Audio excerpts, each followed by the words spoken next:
What's up everybody, Chris Bazzy here. Welcome back. Today we got a fun video for you. We're going to be going through 5 mistakes that beginner photographers make when they're starting out with photography. So if you... Hey, you want some coffee, man? No.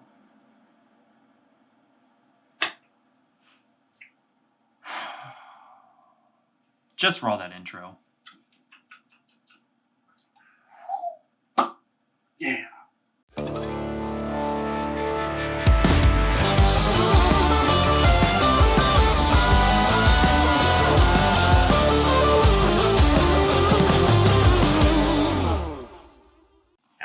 That guy interrupting my videos. I'm gonna spill hot coffee in his lap. I promise you that.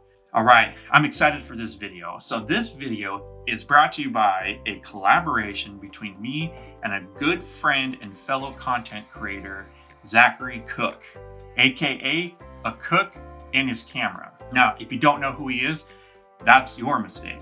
Get on Instagram, get on YouTube, get on Facebook, go follow him, go subscribe to him. He's a great guy, a fantastic photographer and a content creator, and a good friend of mine, and I'm happy to be doing this video with him. So what we've done is we've compiled a list of 5 mistakes that beginner photographers make, and we're going to teach you how to fix them as well. Disclaimer, he's a good photographer. Don't worry, these photos are not what he normally does. He's a fantastic photographer. We just want to show you how you can fix these mistakes if you find yourself on the opposite end of this, all right? So we're going to hop in, but first we're going to hit number 1, and that is not shooting in RAW.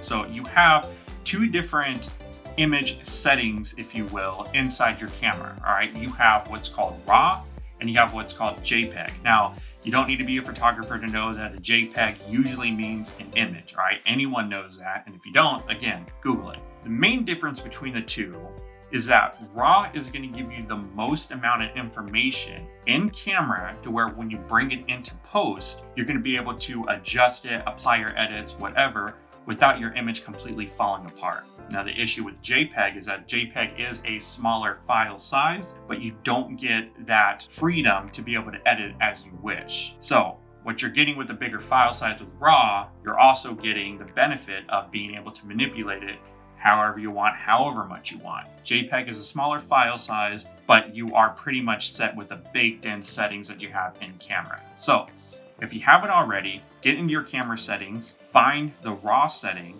set your camera to that, and you are already good to go. Now we're going to talk about number 2, and that's underexposing and overexposing your image.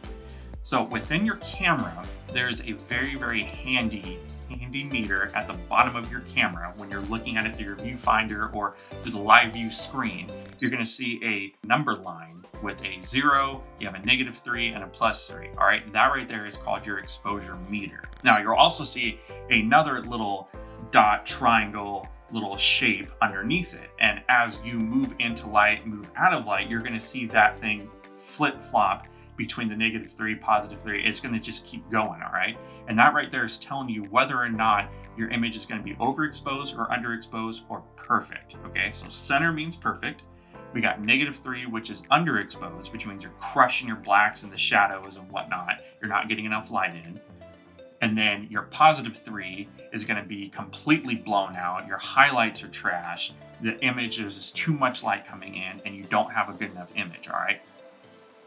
So get used to that right there. That is going to be very handy. It's going to be your best friend, I promise. So you want to get that indicator as close to the middle as possible. That's going to help give you a great image right off the bat. So you're shooting in RAW, you're getting that exposure correct, you're already good to go. Another useful tool within camera that you can use is called a histogram.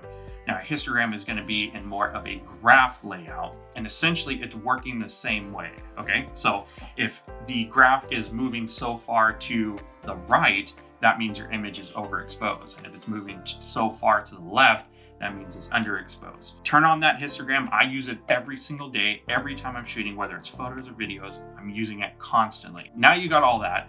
but you still have an overexposed image, okay? So how can we fix that? Well, we're gonna jump into Lightroom. Zach has provided us with a nice selection of photos here that we need to fix. and we're gonna have some fun with it here. All right, so we're gonna fix the overexposed photo first. Now, this is gonna be, now you're gonna notice that we have two overexposed images.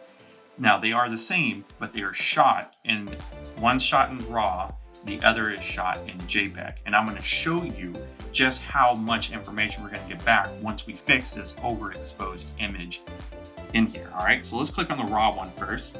We're gonna click on that. Obviously we can tell that thing is completely blown out. Now a good tool, a good starting off point that I usually start off with, if I can't fix something like this, or if I'm trying to fix a photo, is I'm just gonna click on auto. Auto is gonna help give me back some of that stuff. Auto is basically Adobe Sensei going into the image, analyzing it, and applying a fix, adjusting the exposure, color, temperature, what have you, and trying to get that image back to a somewhat usable state. Now this is not too bad, all right? This is all right.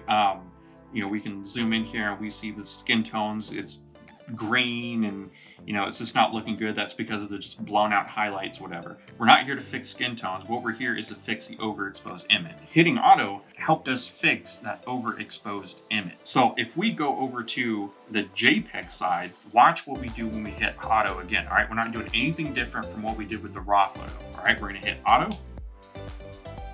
It barely made a difference at all. That's because that image doesn't have the information to be able to make the necessary adjustments to fix the photo. So if that's not proof enough to be shooting a RAW, I don't know what's gonna convince you, all right? So we're gonna go and take out an underexposed image, all right? And same thing, this one was shot in RAW, we're gonna click auto, and that's gonna bring it back to a somewhat of a usable state. Now I would personally go in and add just a little bit more exposure, because to my eye, that looks great, and that doesn't look too bad, all right? Skin tones are not too bad. Again, we're not here to make it perfect. We're just here to get it to a workable start. It's okay to use auto. There's nothing wrong with that. Use it as a starting off point and then tweak it from there.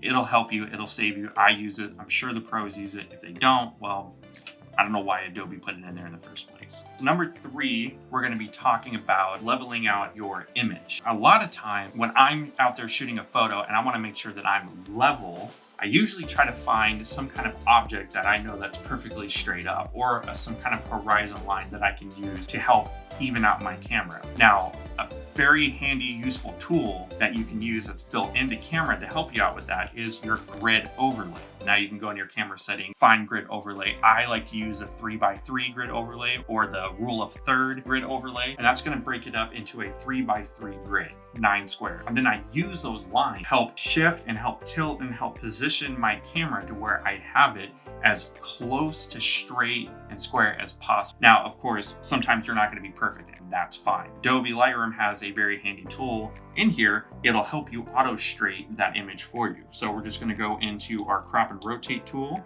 and we're gonna hit the auto straight, and look at that. We're gonna hit done, and that doesn't look too bad actually. And for me, I would actually go in, and I'm just gonna adjust just slightly, just to my eye, because I think that looks a little bit better. Zoom in, and look at that. That thing is straight, it looks great, we're good to go. Number 4, we're gonna be talking about composition.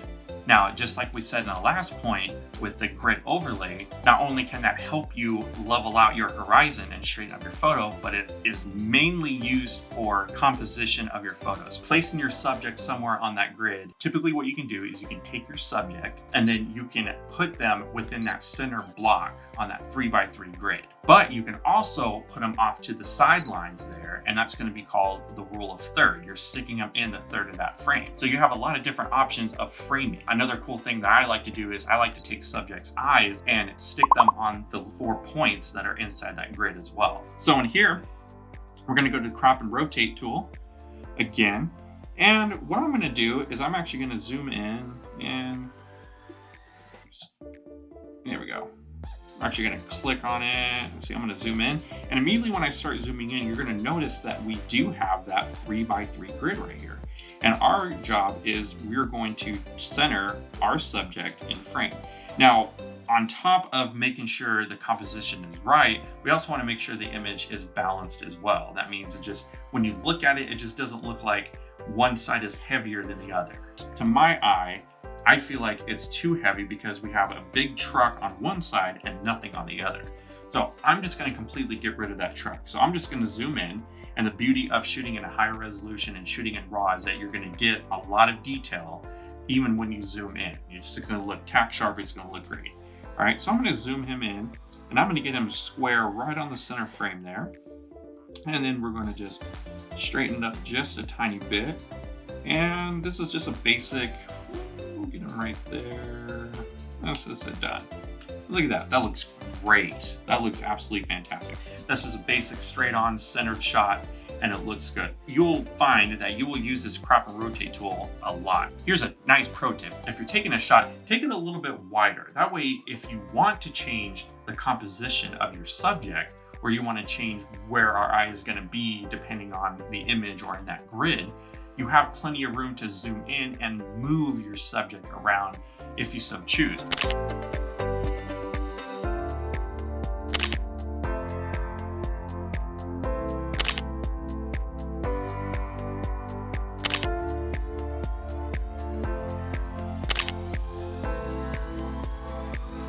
And number five, we really want to instill this into your brain, and that's don't take yourself so seriously. Don't take this craft so seriously. Have fun with it. Photography is supposed to be a fun, creative outlet for you to be able to go out, take photos of the world that you see, that you look at, and show them to people. We want to see the world through your lens, through your eyes, and we also want you to have fun with it.